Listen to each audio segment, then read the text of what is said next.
नमस्कार बालमित्रांनो. शैक्षणिक यूट्यूब चॅनल मुरली स्टुडिओमध्ये तुम्हा सगळ्यांचं पुन्हा एकदा स्वागत करतोय. आजच्या व्हिडिओच्या माध्यमातून एक नवीन विषय,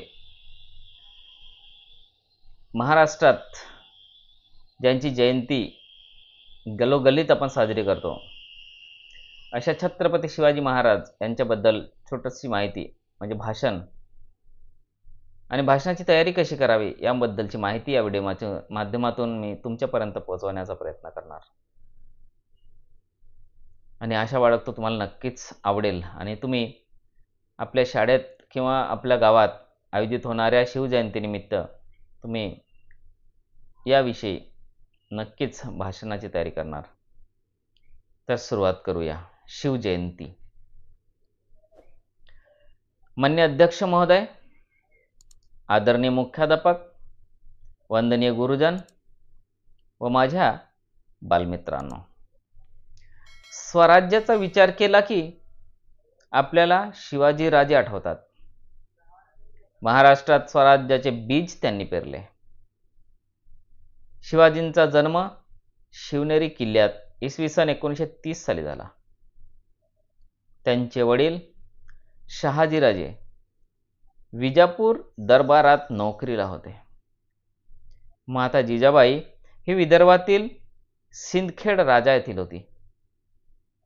शिवाजींना घडविण्यात तिने मोलाची कामगिरी बजावली. दादोजी कोंडदेव हे शिवाजींचे गुरु होते. शिवकाळात सर्वत्र मुसलमानी अंमल होता. प्रजेला हे लोक फार त्रास देत, म्हणून न्यायाचे व चांगले राज्य असावे असे शिवाजींना वाटत असे.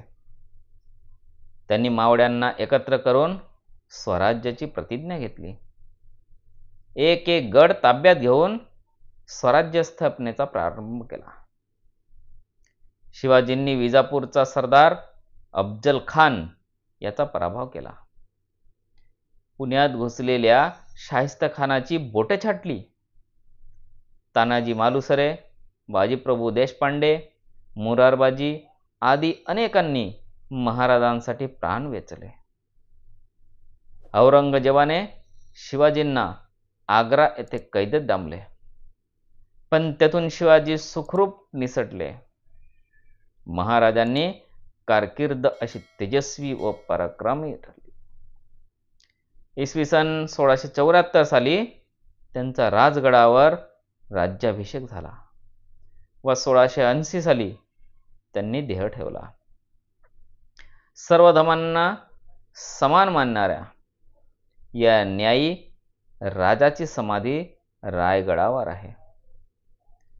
सुराज्य स्थापनासाठी शिवाजींचा आदर्श समोर ठेवावा, हाच शिवजयंतीचा संदेश राहील.